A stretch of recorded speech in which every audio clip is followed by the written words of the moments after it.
Hello, everybody, and welcome to a very, very special best practices webinar titled You're Making Magic, but School Transportation is at a Breaking Point. I think everybody talks about how the transportation department does amazing work and figures it out. Tony Civitella, I'm going to introduce Tony in a moment. That's one of his expressions, just figure it out. Mhm. Um, there's a time to analyze and all that stuff, but sometimes in the midst of the heat of the moment, you got to figure it out. But at some point, is there a breaking point where you figured it out, but maybe the school board, maybe the superintendent doesn't know just what you're doing and how you could be burning out your team. You could be burning out yourself. Right. So that's what we're going to talk about today. And I think really one of the key things that's going to come out of this, hopefully you'll get this, is that you have more control than you realize. There are some things that are, circumstances outside of your control. CWOC, you can use that acronym if you want to, or CBOC, circumstances beyond your control. And you have circumstances within your control, things you can do, things that you can make changes right now that will have a benefit to your transportation operation. So I just want a couple of house cleaning things.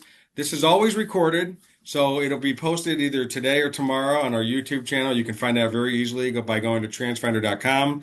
And at the very top left, you'll see the YouTube icon and click there. And you can see every one of our webinars. And there's a lot of really great takeaways. Number two, we have a Q&A section. You might see chat as well, but really we request if you have any questions or any thoughts, any, insights that you want to provide, because we want to get you to be part of the conversation, then please use the Q&A section and I will get to it as quickly as I can. And if you have one person specifically you want to address to, then do that. Or if you want to send it to the whole panel, that's great as well. Um, I will say just to see who's checking in. By the way, I didn't tell Mark, Keith, Tony, we have a very good attendance today. Extremely good attendance. I don't know what it is. Maybe they heard you guys were on, maybe the topic, something, but we saw a massive spike in registrations for this specific one. So no pressure here, guys, but you got to deliver. Okay. Some good Yep. takeaways. I know you will. I know you will. Um, and then lastly, if you want to, again, you can ask a question, but you can also make a statement. So you can say, well, here's what we do. Not everything is going to work for every district. And so if you have an insight that maybe Keith says something, that wouldn't work here, but here's what we did do. Again, share it, and I won't use your last name, but I will throw your first name in there. So without further ado, I'd like to introduce the president and CEO of Transfinder. And he was part of a conversation with these guys. I'll let him talk a little bit about it. But Tony, welcome to the floor. Hey, good morning. It is morning everywhere in the United States, so good morning to everybody. Yeah, this was a cool little get together, almost like a fireside chat that we had here in Albany uh, around March, and it was part of the NAPT group, and we just started having a conversation, just sat down, and man, did the conversation led to some great things. Even the audience got involved, and they were like, "Oh my God!" Like, we started getting everyone talking. I felt a little bad. It's like, "Oh wow, this is probably not the topic we're supposed to be talking about." But we went everywhere. We went everywhere, and I loved it. And this is really the passion that people have. That hey, let's repeat that again, but we'll do it online this time. So that's really what we're doing here. I'm super pumped. Even just the conversation we're having, like what is that, like the green room? Is that what they call it, right? Right. Like I Yep. always see like the talk shows like in the green room where we're just talking about the passion about, and I know we'll talk about that throughout this session here. But I'm pumped. I'm excited. I know I'm gonna always learn something. By the way, Rick, funny you said to figure out the FIO. I say it all the time. I tell my son this all the time. Only a couple of days ago, we were in a car. I'm driving. I always drive. My wife is trying to do something, and she tells, "Hey, Alessio, can you do this on my phone?" You know what he said? "Mom, figure it out." FIO. Oh, Like, oh, and of course, my wife is in the passenger seat. She looks at me like, "Yeah, that's what it's come to now. That Your is son is hilarious. telling me that I have to FIO it." Like, oh God. yep. So, I love it. little story. Sorry. I love it. I love it. That's great, Tony. I'm sure your wife didn't so much, but No, she was uh, not happy. Keith Henry, welcome to the floor, Executive Director of the Missouri Association for Pupil Transportation. Keith, tell me just a little bit about your background. Oh boy, well, I got into this as a temporary job in student transportation back in the early 1990s and temporary out of the military. And it actually really appeared well. So I've been involved in student transportation since my early 20s and worked my way up from the small school to a large school. Been involved in the NAPT, National Association, for decades now, including being president and board member and chairing multiple committees. And now not only am I the executive director of Missouri, but I'm also the president of the NAPT Foundation. So I've been very involved in professional development, growth, and a lot going on. And I've been involved with Transfinder for decades, brought many school districts. To the point I used to tell Bob Stone, my favorite guy over there, that he needs to get me on payroll. But so I always appreciate the relationship with Transfinder and what you've been able to do to support me in my career as well. Thank you. Tony, I did tell Keith about Champ Finder. So if anybody Yeah. has any questions, you can throw in the Q&A. What's Champ Finder? We'll get back to you, tell you all about it. Yes. Thanks so much, Keith. Mark in New York. So Mark is the president of the New York Association for Pupil Transportation. Mark, tell me a little bit about your background. Yeah, thanks for having me. I always enjoy these conversations. Uh, I started out, it's funny, right? You hear it. I started out temporary, right, Keith? Temporary, Yeah. and then how many years later he's still grinding. But I started out as a school bus driver, a part-time school bus driver in 2010 for a district on Long Island in New York. In 2016, I was assigned the assistant supervisor of transportation position in the Farmingdale School District on Long Island. And in 2018, I was promoted to the supervisor of transportation and held that position since same position that I am now since 2018. Heavily involved with obviously with the New York Association for People Transportation. The current president and I've held, numerous positions up to the spot.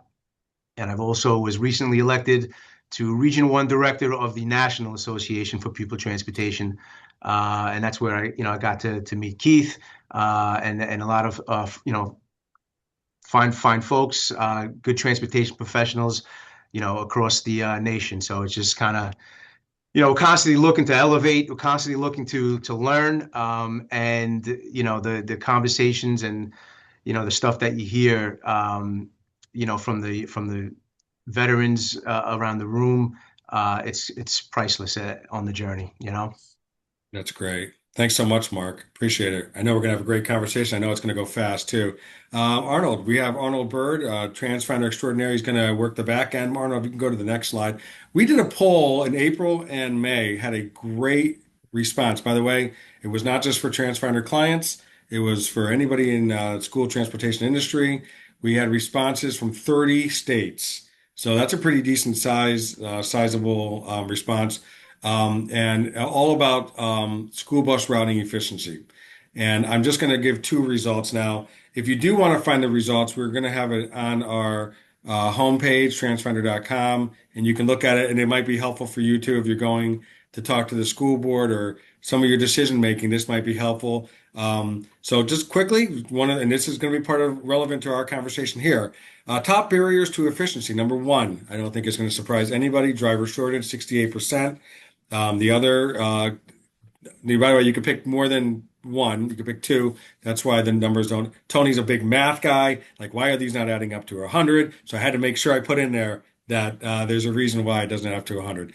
Am I correct, Tony? If I didn't put that in, that would not be a good thing, right? That would not have made any sense.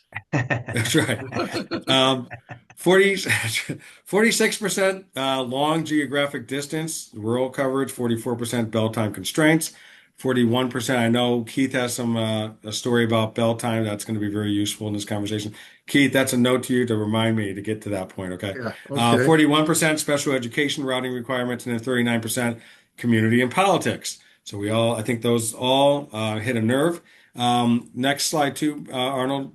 Bus capacity utilization. This is a little bit of a harder one to word because you're getting percentages, but 49% say that their fleet run below 25 to 50% capacity.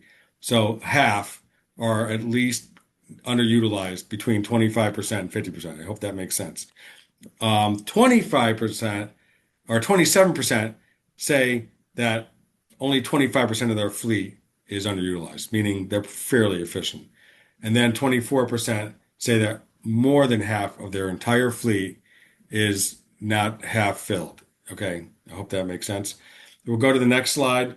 Because that's one of those things that we're going to talk about in terms of things you do have control over. Some things you don't have control over. You don't have control over, a bridge going out or something else. But there are things you do have control over, and that is how do you fill those buses, maximize the drivers you have.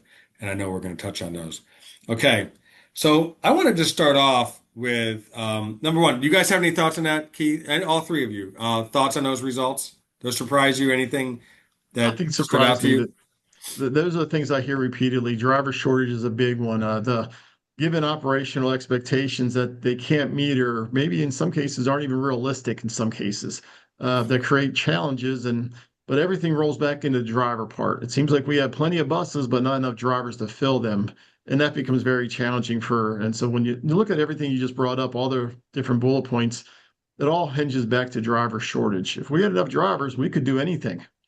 It's up to the district to come up with the money to pay for it, but we could do it all, and we won't have near the problems we have.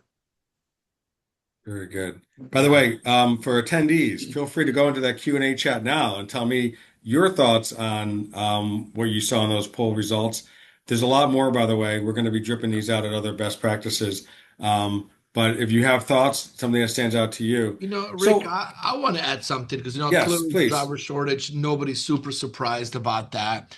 And, we've had a lot of conversation past couple of years, so we talk about, we talk now more about driver shortage than the word COVID. I think we have now. I think now, if we look at all the most talked about topics the past decade, that is the biggest one. And I constantly keep thinking about what is it? If we pay drivers more money, would you have a shortage, right? Is that the answer? But what's the sentiment inside your school district? Because some school districts, sure, they could pay a little bit more, but they don't have a driver shortage. It scratches my head. Like, why they don't have it? I, Are they To just me, right? I yeah, would think, Tony, we did a poll in New York a few years back, and the overwhelming response that we got from drivers, it was a poll of drivers as to, what's the most valuable thing to you about the job. And it was a couple answers, but the couple answers that they can choose from. But the overwhelming response was the culture of where they worked. That's It it. was, and that was more than financial. It was more than, the benefits. It was the culture, right? That's So, it. you know, and from that poll that we just showed, obviously, the driver shortage is obviously national, right? It hits every area of the country. Um, and it looked like it kind of balanced out on all those other ones, right? It was almost Yeah. right around that same percentage. And kind of what I've seen in my experience in the transportation departments, right? It's the districts that are succeeding are the ones building systems, consistency, professionalism, transparency, a culture, not just trying to find ways to make it work quietly behind the scenes. You know what I mean? Like those are That's the ones good. that are out there, and that are succeeding. That's it. A lot of the solutions come from like leadership and operational discipline, communications, treating the transportation department as professionals, right? Not just support function. So like, a lot of that stuff goes to the, when you see districts that are succeeding and they're not getting hammered by that driver shortage, there's some things in there that they're building that, people can take note of. And when I it talked comes, about, that's I've exactly, had I many, think the professionalism part, Mark, and I think it is leadership. I think this is where we started the top transportation teams. We give out awards every single year during the STN West conference. And, I'm a little bit surprised how many school districts out there are even participating this year compared to other years. Like, don't you want to know what area you should improve? I feel like, Mark, I know you're super advocate of the culture, but what does that mean, right? It's tone at the top, hands down. That's it. And by the way, if you're not a good leader, that's okay. Start using ChatGPT, man, to become a better leader. Whatever you're gonna do, just become a better leader. I hate to say it because it changes your outcome of operation. I mean, I could go on like really, Rick. We could have a whole nother session just on that part. We could do that all day. But when it comes to drivers and your department, it's a big package. There's not, we always put, seems like everyone wants to focus on pay, but pay's not it alone. You also got to look at the environmental factors. What do you look like? How do you display your professionalism? What does your office look like? What does your staff look like? Look at your bus specs. I don't know how many directors really take a hard look at their bus specs. A lot of times it's the mechanic that's looking at the bus specs and worrying about the engine and components. Are you thinking about the interior of that bus? Look at the space the driver has to work in. So it's a whole package. Are you just getting the plain brown seats and brown flooring? Are you looking to marbleize your floor to hide dirt? Are you getting a better interior, air controlled seats, air conditioning? There's a lot of things you have to look at to make that. I always want to be that district that somebody, a potential driver, would drive through 3 districts to get to my district. Mm. And so I Hey, looked at the Keith, total package. Keith, I told this to Keith yesterday during the dry run. I have never heard anybody ever talk about the way he described walking the bus and looking at every so that. And Keith, tell some of the benefits, but you also wanted there's some consistency reasons for it. Yes. Some other thing. Tell about why literally you walk through the entire I bus, cameras, everything. we had a general set out that this bus was going to be equipped and it's going to be fashioned and it's going to be set up the same, whatever bus it is, even the switch panel, you can move the switches around. You may have to relabel them, but you can move the switches around so the fans are here, the 8 ways are here. Everything is in the spot you want them to be at. So whatever bus the driver drives in, they don't have to refamiliarize themselves. We set the radio, the 2-way radio was a big one for me. It was always set up for the convenience of installation, not the convenience of the user. So it's going to be installed here where the mic's within easy reach. It's also not right there beside the mic for the PA system, so they're confusing the two. The speaker is going to be pointing towards the driver so they can hear it, and they can also see the faceplate to make sure it's even turned on in the correct channel. Everything should be standardized, and that goes back to controlling what you can control. And I spec'd out the color of the seat backs, the color of the interior, the color of the floor, just trying to make things look ergonomically, just as even adding the right side armrest so the driver can lean to the right, even having the old cigarette lighter thing so the driver can plug in their cell phone or a USB port and a storage area. Everything I thought about the driver. We spent a lot of time, buying very expensive chairs for our administrative team to sit. Why aren't we providing that same ergonomics and resources to our drivers on the buses? And they're there, and that included air conditioning. It didn't become a what do you call it, a option. It became a standard for us. And yeah, we justified it for the students, but it was really for us. Mm. And And so it's a big package you got to look. what you hear loud and clear in that is you hear the advocacy for your drivers and for your team, and you also kind of like you don't have that bad buzz. I was talking yesterday about you ever go to the grocery cart, right? I think we all have. You get that one cart with the bad wheel, right? I mean, Yeah. I seem to gravitate toward those somehow, but you don't want to have a bus that's like, oh, Mark got stuck with the bad bus. You know what I mean? And so by doing this consistency as well. So Mark, you look like you were getting ready to say something. I didn't want to cut you off. No, yeah, it's again, Keith, whenever he speaks, it's just you always take something away. I mean, you could tell this is a guy that pays attention to detail. He wanted to create an environment where the drivers felt valued, where they wanted to come and work. I think that speaks volumes, right? Like, drivers immediately you'll notice whether a district takes pride in their transportation department. They'll notice it immediately, right? And there's a lot that goes into that. But the attention to detail that Keith just explained is really something that we can all learn from right there. That's great. Yeah, it's really Paul, impressive.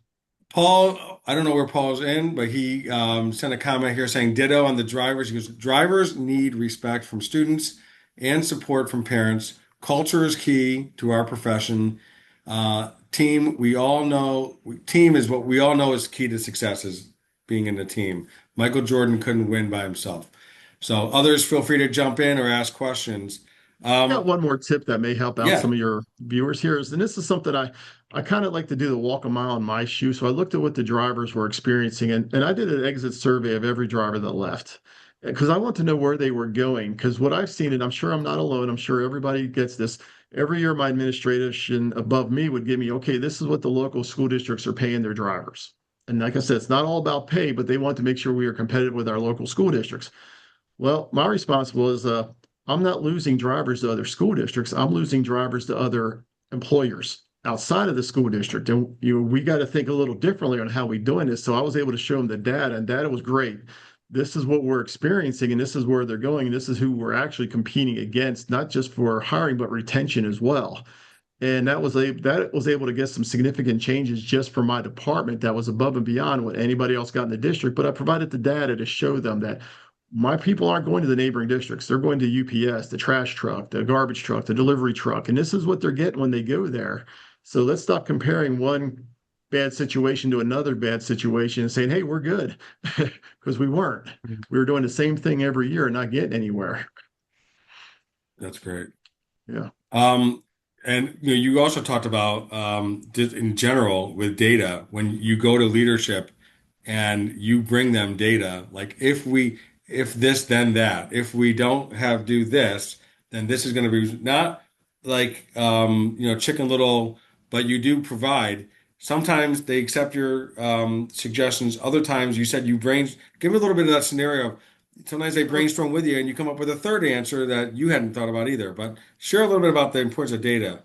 Well, that goes back to me trying to control what I can control. And all those other points you had there, I felt I always had control or at least strong influence. So I would do the data and I would look at, and knowing that in my operation, I didn't have enough drivers to do everything we wanted to do. We had to make reductions in how we were doing things, or at least alternative changes. So I got data. And in this case, it was bell times and route streamlining. Okay, we're going to be 30 drivers short next year. What are we going to do? So I got into the bell time study and I brought options to my district. This is where we're going to be next year. We're going to be 30 drivers short unless we make some strategic changes. And I'm going to give you some options from a district standpoint from what you can do to alleviate this 30 driver shortage. Obviously, nobody wants to change bell times. Nobody wants to have to adjust bus stops. But once I showed them the data, 30 drivers at 3 routes each is 90 routes times 50 kids each is 4,500 students that are not going to get to school either on time or at all, and definitely won't get home on time, which means they're going to have to stay after school for sometimes over an hour till a bus gets there. They got really on board really quick with what I needed to do to make it work.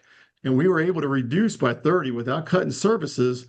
And everybody, and even the principals, were agreeable to bell time changes just so their kids could be there on time in the morning. But more importantly, they wanted them to go home on time. They didn't want to be stuck with them. So they didn't like the options, but they also realized it was better than the alternative of doing nothing. And so getting that data, you can get influence. It's how you approach it and how you deal with it. And data is a really good thing. Everybody wants to know what's behind the data. You can't just use your gut feeling. Show them the data, show them the realities, and start looking at it from creative ways and provide it. And I present it in a way I'm trying to help them alleviate problems they're going to have in the future. Now that I think requires like planning out months. you show yourself in a way as being like it's not just like being demanding. It's actually like you're a trusted advisor also to your supervisor, to your superintendent, and to your school board. Like they want to know that stuff. They did. If that's you're hired for something for your expertise, and the key is I think is having real data, not just like gut instinct. Tony, how many times do you talk about show me the data? Well, of How course, important but also it's I going in. do talk about how 60% of the time, this is my spidey sense. I'm take a little bit from the movie Anchorman, right? But 60% of the time, it's my spidey sense. It's correct every time, 60% of the time. But listen, spidey sense and your gut feeling, that takes experience.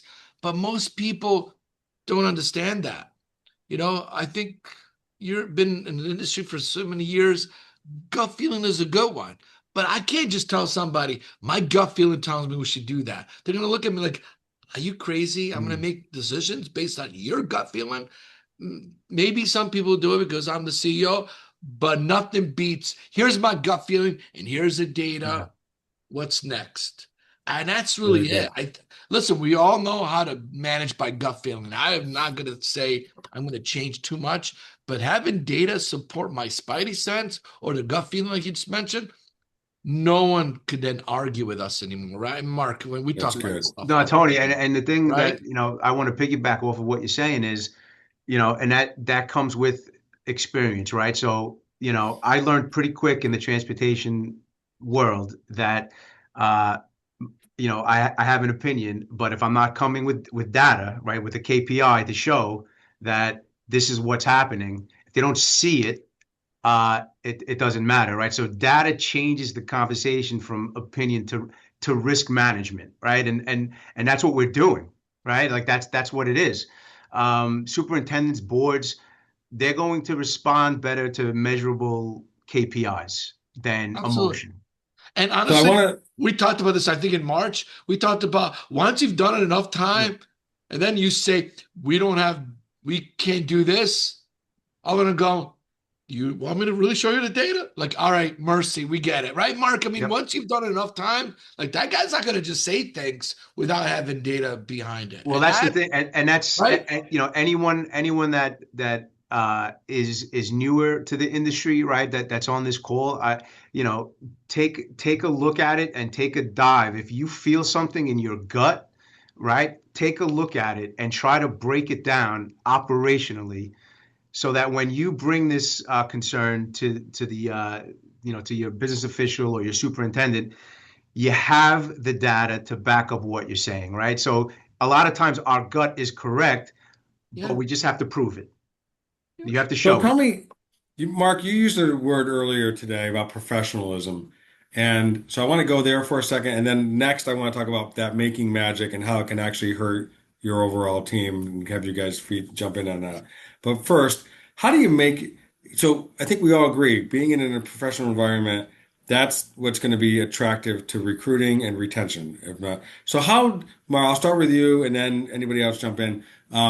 And then anybody here looking for more comments, Paul, thank you, but you're just hanging up there now with your ditto. I need more comments from you folks telling me how, here's the question.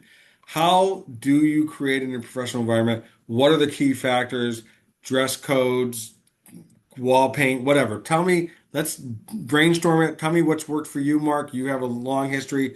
Keith, Tony as well. Yeah, Mark, I you mean, first. there, there's a lot that goes into creating a professional environment. I would say that it starts with me, right? It starts from the top, and then it works your way down.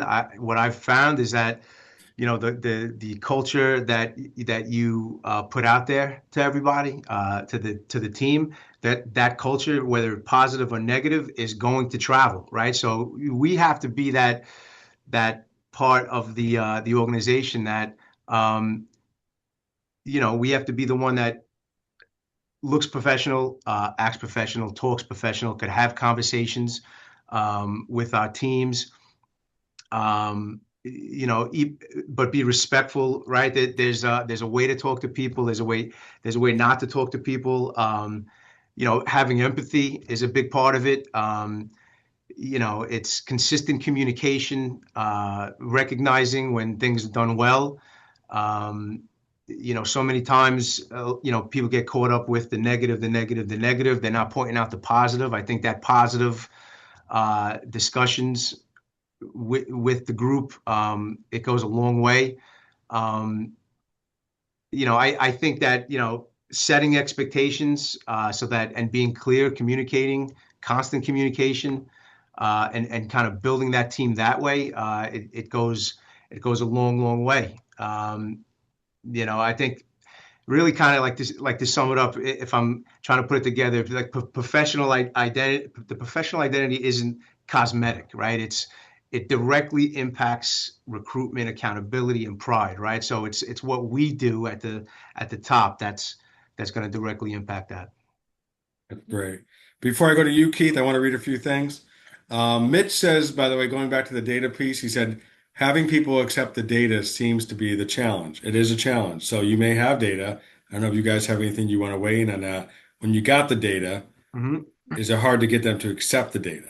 sometimes, and Keith, I'm sorry if You go right ahead, Mark. I think my answer to that would be sometimes presenting that data is like looking at a big old tree that you want to chop down, and you have to be persistent and pick and choose your spots when you keep bringing it up, but you got to be persistent at it, right? If the data is telling you something, and if it's that important, be persistent, uh, Sure. and pick your spots where you can keep presenting that data. Keep chopping away at it. Well, that's a good point too. I remember we had a webinar, it was a couple of years ago now, but somebody said, the superintendent, he or she oversees the entire district. So don't go in. You have your piece, but try to have someone used the word empathy earlier. Tony and I were talking about yesterday the word empathy as well. You know, have empathy. So when you're bringing in your piece, you're also trying to have how it lines up to the big overall operation. Like, but understand that yes, they got transportation, but they also got curriculum. They also have attendance issues. They also have before I get to you, Keith, I just want to rip through a few of these. Anthony says dress code and professional expectations are paramount. As the leader, if you present a professional expectations, you will get that back in return from your staff. Leading by example, but also back to Keith's comment, listening and supporting staff helps drive that mission or ideal as well. Um, Brett has a less positive experience. Most of the time, it is like talking to a brick wall with the employees. I don't know if that resonates with anybody. And then lastly, Jania says professionalism is very important to me, but I also value creating a family atmosphere where people feel supported, respected, and comfortable working together. All right, over to you, Keith. All right, so you have a lot. I have a whole laundry list, but I'm going to try to narrow it down. So the first thing is the data. Yet you don't want to overwhelm your bosses with spreadsheets, death by spreadsheet, but you need to find out how they work. I like bullet points. My bosses always like bullet points. If they want to see the spreadsheets, I'll send it to them, but here's the reality, and I can dig deeper. But for me, when it comes to the professionalism, how do I do it? I start with the communication because communication is where it's all at. But also, everybody seems to forget about the nonverbals. So I started with the nonverbal communication, which was the facility, how it looks, how it appears. I started with the dress code, and it started with my team. I started at the top, and I expected every level to dress one level above the other person. So dispatchers, office staff, minimum business casual every day. Me, shirt and tie, sometimes a jacket, depending what it is, because that was the expectation. Visibility. None of my staff, especially my key staff, we knew when the drivers would be here morning and afternoon. What times? You never scheduled a meeting or a call. At that point, your door is always open. You're available, you're accessible. But then if you're not accessible, you have a key indicator so somebody doesn't get frustrated. For me, for example, I had an office door like everybody probably does, and it had a window in it. If the door was closed and the shade was up, they knew I was available, just trying to keep the volume down. They could knock on the door. If the door was totally open, they were welcome to walk in. If the door was closed with the blind down, that was a non-visual that, hey, he's busy, leave him alone. So there's little things you can do. My dispatch center had a red light. It was actually a Thomas bus brake light attached to a 12-volt power supply off their two-way radio. When we had something traumatic happening, an accident, lawsuit, anything, we would flip that light on, and everybody knew visually, leave dispatch alone unless you got something terribly urgent. So there's a lot of nonverbal things you can do in communication to help you. The biggest thing I found was these last two, which was the check-in. We made a point that my leadership team, and there was four of us as supervisors or above, there was five of us. We had a day, each of us was assigned every morning and afternoon, both AM and when they went out, AM when they got back, PM when they went out, PM when they got back. One of us was at the dispatch window, and we would check them in just to say, hi, good morning, how are you doing? Just to make that connection. And that's what it was about. And then we would check them in. And if they were running late, we'd remind them about to send the dogs after you. So make sure you're on time tomorrow and create that family environment that we're looking after them. But also, it was amazing how many times we found drivers and bus aides that were not mentally ready to go out on the road. And we would intercede at that point, and it really breached a lot. And then I formed what I thought was the verbal more out front, the Transportation Advisory Committee. I broke the seniority sheet up and got people from high, low, middle, new, all across the board from the whole department to sit on that. And that gave me 17 staff, and I had 250 that I vetted, came into me, went to places. But the most important thing is they were everywhere I couldn't be. So if they saw a driver upset, heard some rumors, heard something going on, saw something inappropriate, they would either address it and bring the person to me to help them out and support that person who may be scared to come see me, or they would correct it, but they were advocating for us as a department, which really turned the swing. And you're right, there's always going to be that wall. I thought if I was meeting and I had 90% that were happy, there's always going to be that bottom 10%. And I learned a long time ago, if you cut off the bottom 10%, you have another bottom 10% just sitting there anyway. So you're really trying not to let that bottom 10% dictate how you walk and talk. You treat the bottom one, and I've always learned a long time ago, one of my best bosses gave me two words of advice. One, when you're at the public trough, you got to eat a piece of humble pie once in a while. Two, you treat the worst driver, the one you hate to see come through the door, the same as you treat the best one you see coming through the door. This way, you never get yourself in trouble. And that made a big difference. But the advisory committee was a lot of work, but it paid dividends for me in how things worked in the culture.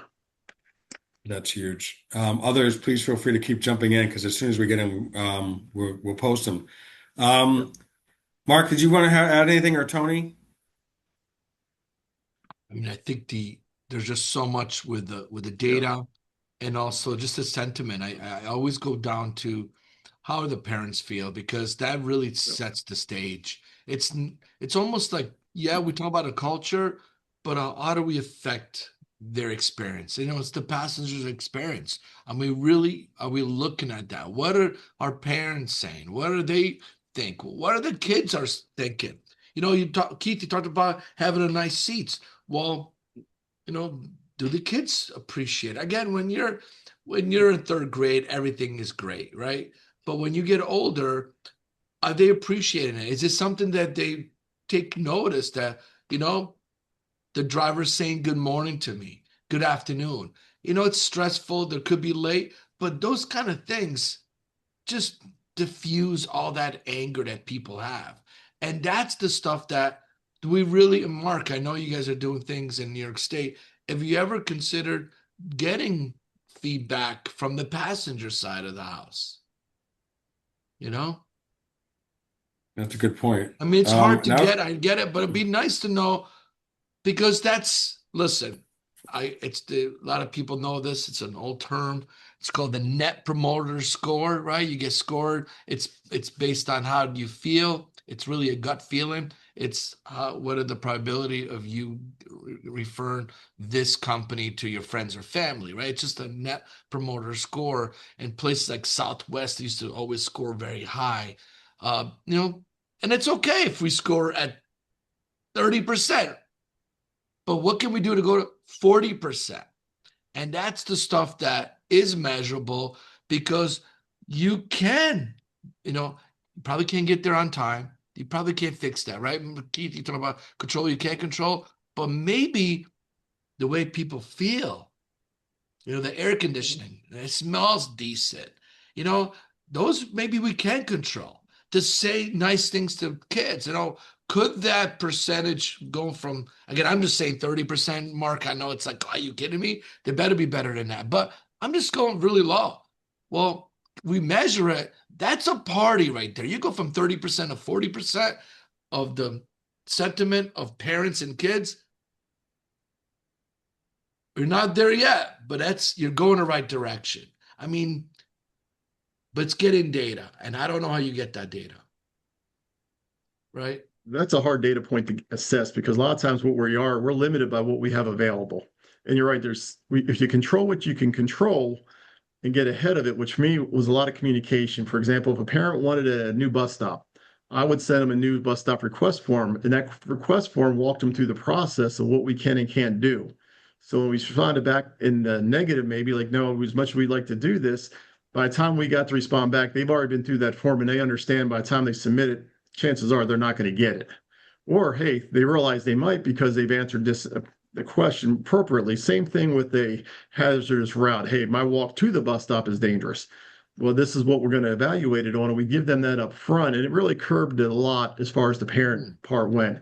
We also designed with the schools, and I trained all the schools, especially our special needs providers and our staff at the schools, what are realistic expectations to put on a IEP? one of my biggest red flags was when an IEP or any principal came in and assigned a student to the front seat. Talk to me about that front seat assignment. What's the expectations of the driver? 90% of the time it was so the driver could watch the student. Well, the driver's going to watch the road 95% of the time, not the student. So let's revisit that issue and see what we need to do, because I wanted realistic expectations for my driver, just not frustration that the student got up and did X, Y, and Z. Well, the driver's driving and they don't realize that.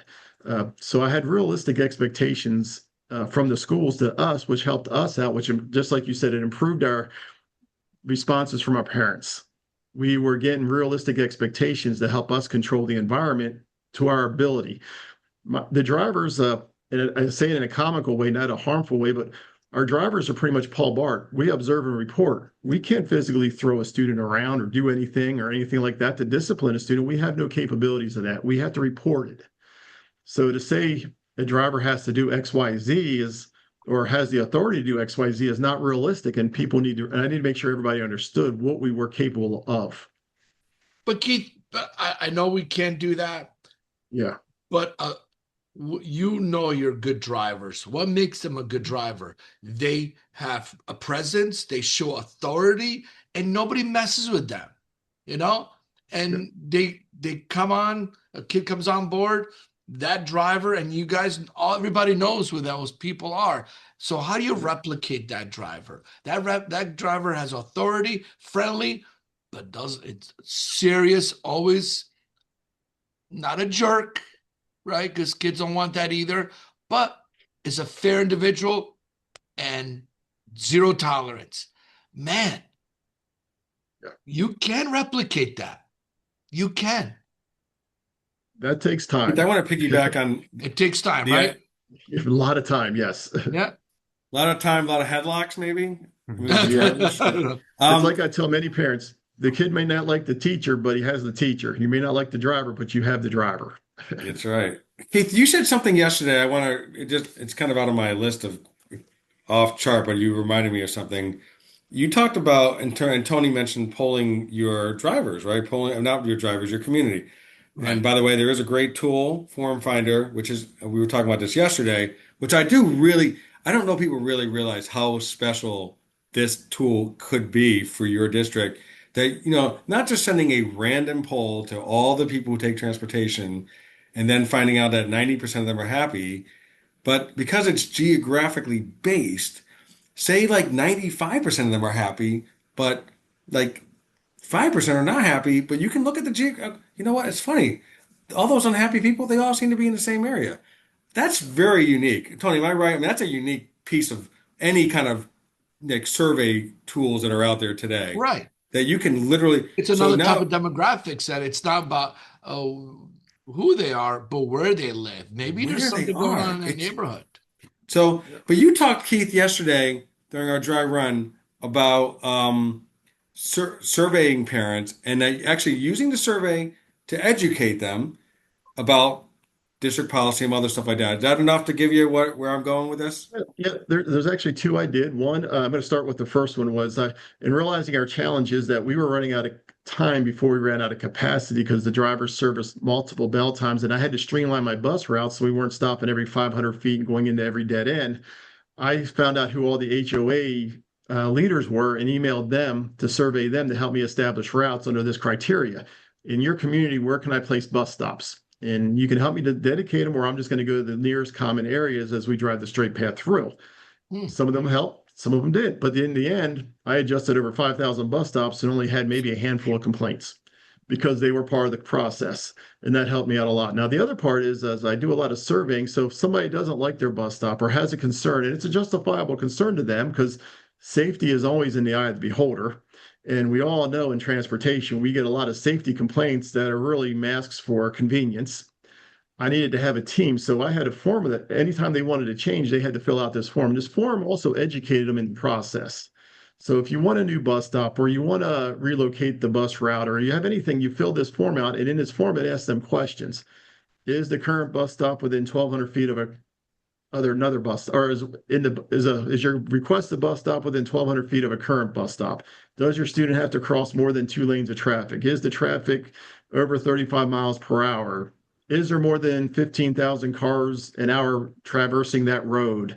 Does the road maybe have sidewalks? And sidewalks weren't required, but does it have a flat path off the roadway that the child can walk on? So it had all these questions, and by the time the person was done, they would know up front whether they had a chance or not of this being approved.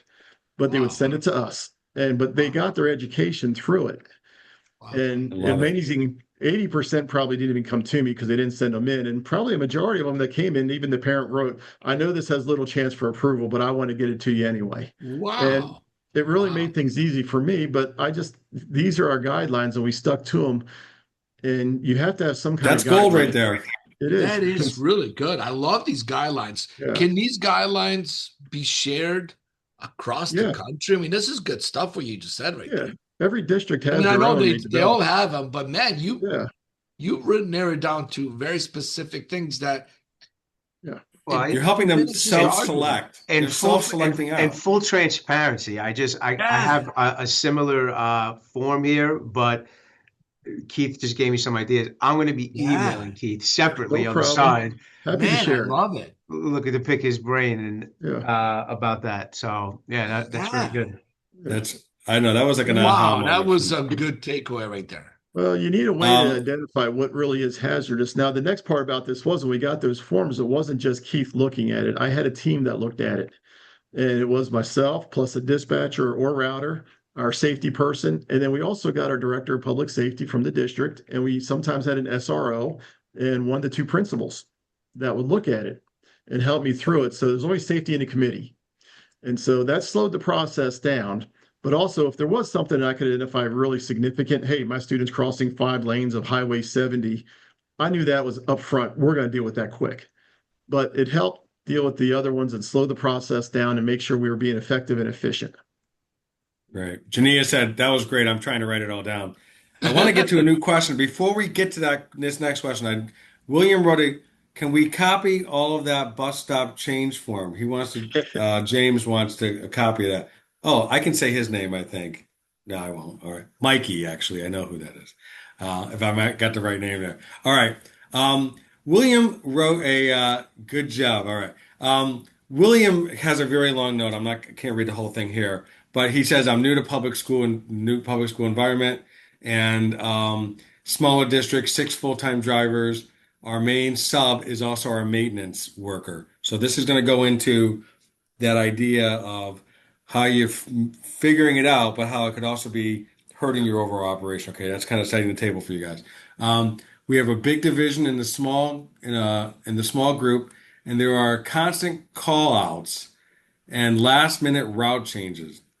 Our transportation coordinator seems in over her head. She's been here nearly 30 years, but 4 in the coordinator position. In the last few days, she's really stepped it up and learning. It's actually they use Transfinder, which is nice. Thank you. But he's talking about the idea of being stretched and also leadership in the district saying this should be easy. And these are wondering, well, if it's so easy, then how come it hasn't been working so far? Not Transfinder, but just their whole system that they're working out. So I just thought that was interesting, and so I want to move into this idea as we wrap up. We're not wrapping up, but we're in the final quarter here of the game about leadership and culture and how you're making magic. But are you not, and by doing that, are you kind of over? Are you covering over like some system limitations that could ultimately burn you?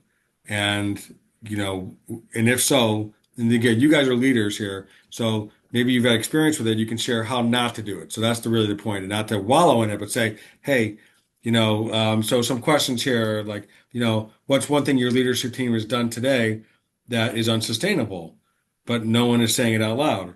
Or at what point is saying yes, uh, as an organization hurting your staff? Because you, we all, I think we all know that this industry, you guys say yes, and then you figure it out. Because at the end of the day, you all love the kids, you love the families, you love your school district. I'm going to get emotional here, but you do. And so you say yes, but if you keep saying yes, without ever trying to like say, well, we still got to fix that problem so we don't have to keep like band-aids. So anyway, I'm going to throw it out to anybody who wants to jump in. Well, I'll You want to go first, Mark? No, Keith, go ahead. Yeah, All absolutely. right. So for me, when you think about that, I look at those districts that are constantly walking the line. They're making the magic happen every day, jumping through hoops and all kinds of things. And what they're really doing is burning out their staff. Those that are agreeable to do it are running their wheels off. Your office staff, and those that, and even as a director, I see people across the state and across the country that work 100% every day, and eventually they burn out. I don't like to go over 100% because that's unreal. There is only 100% you can give. And once you've given it every day consistently with no break, you burn out. And they're not trying to think about the long term. And right now, you should be thinking about the long term. So if all me and all my staff are driving a bus 4, 5, 6 hours a day, plus doing our 8 hour job, that's not sustainable. And there's a key word. I found sustainability as a key word a lot of administrators understand. They're thinking about it environmentally, they're not thinking about it operationally. So if you're working 15, 16 hours a day every day of the week, basically because you got field trips and activities Saturday and Sunday, you got summer school in June and sometimes in July and August, you're not getting a break. But more importantly, neither is your team. So if you're consistently saying yes to everything, think about saying, you don't have to say no. What I found to say a lot of times was, tell me what you would like in a perfect world, and I'll tell you what I can do. And let's find common ground. Yeah. But I also had to readjust all my bell times and all my routes accordingly to reduce to a manageable spot. And that came down to me realizing, and the person before said about all the call outs. So if I knew I had 100 bus routes and I knew every day I needed 100 drivers to fill them, but I knew 10 drivers were going to call in sick every day, I really had 90 drivers to fill them. So how do I get that 100 bus routes down to 90 bus routes? So I have 10 subs for those 10 call outs. And that's an individual thing. And that's where, as a leader, you got to step up to the challenge and say, I'm going to have to present some options that may not be popular, but it's better than the alternative because I'm either going to lose my key support that I have working with me in the department because I'm not advocating them well enough, or the administration is going to get really upset with me one day because you're walking that line. Eventually, you're going to fall off of it. And when you fall off of it, if you have done nothing to prepare those above you for that, when that happens, you're going to have a problem. And so you just got to be thinking ahead and how you can manage and control what you can control now. And if nothing more, if they don't do anything, at least I have emails saying this was going to happen. So when the does hit the fan, I'm backed up. I told Yeah. you.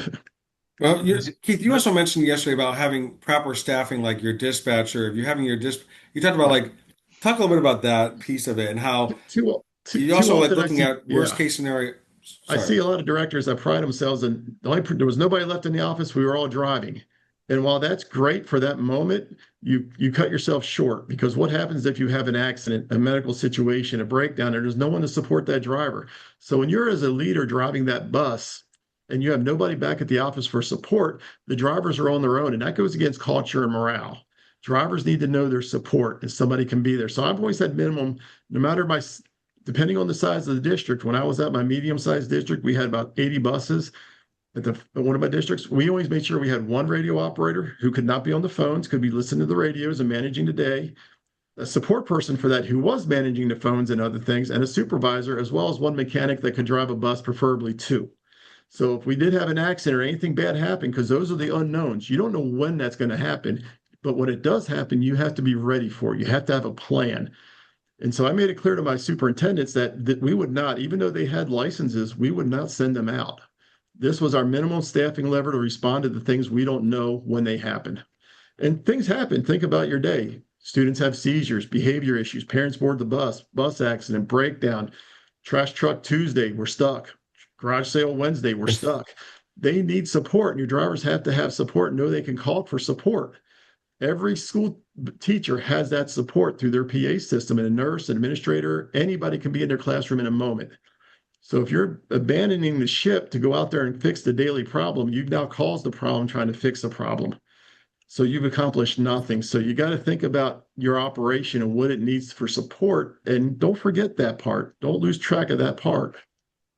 Yeah, you mentioned yesterday the idea of like a principal who's teaching a full class, and Yes. yet you're still expecting him to do the principal work after he's taught all these classes as a teacher. Yes. So That that could be an gets that. exception, but it should not be the norm. And what I see as being the norm now, and that should not be the norm. Your whole Mark, what do you system want to is add? Thank you. I would say, Keith, he covered it well.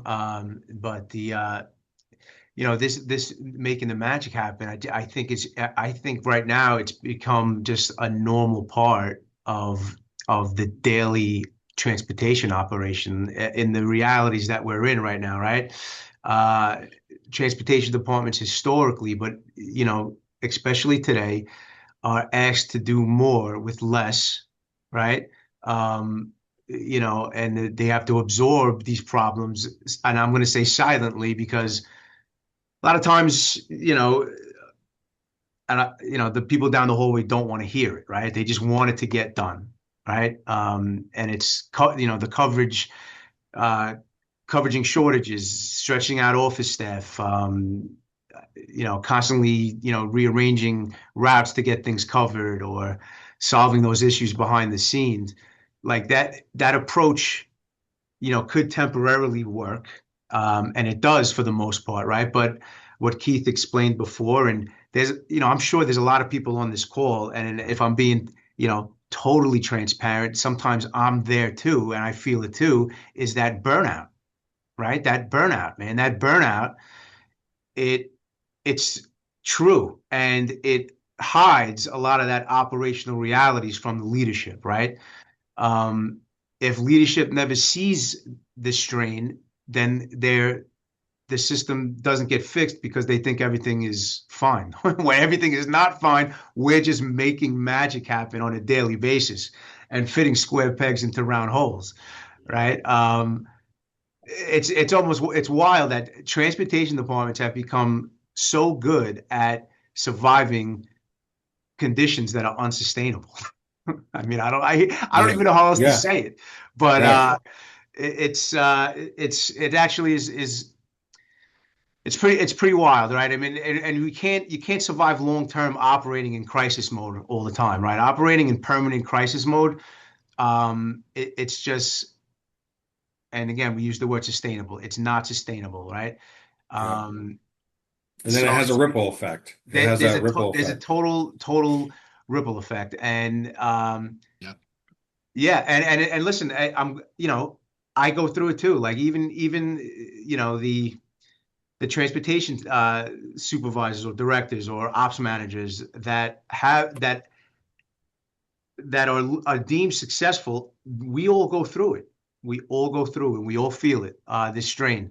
Um, the Yeah. challenge is balancing like the service continuity with like total transparency. And if we're constantly solving problems behind the scenes without communicating the impact that it's having on our operation, again, it's leadership doesn't they're not going to fully grasp the strain that's being put on our department. All right, Can I guys, give we're one tip? close to the end, I'll but I give want to end Rick, with can I say one a couple takeaway. things? Can I say a Yes, couple I things about that? Because listen, as a leader, I want to say yes all the time. I want to say yes, yes. Don't even tell me it's a no. I want yes. But there's cost to saying yes. There's a cost. I hope you guys all know that. It's gonna definitely cost energy, which that tells you the burnout. It will cost energy. It will definitely get people not focused on things. And man, who the hell's got the time? Those are the top three things you're going to lose. But I tell you, when you say yes all the time, someone's going to get disappointed. Someone's going to be disappointed because you can't say yes to everybody. Sure, you say yes to everybody, but someone's not going to get what they want. So someone's going to get disappointed. Maybe not today. Down the road, you are going to lose control of your priorities. You start doing that. Now, all of a sudden, everything becomes a priority. You lost control priority. That is the problem saying yes to everything, then now there's going to be a ripple effect.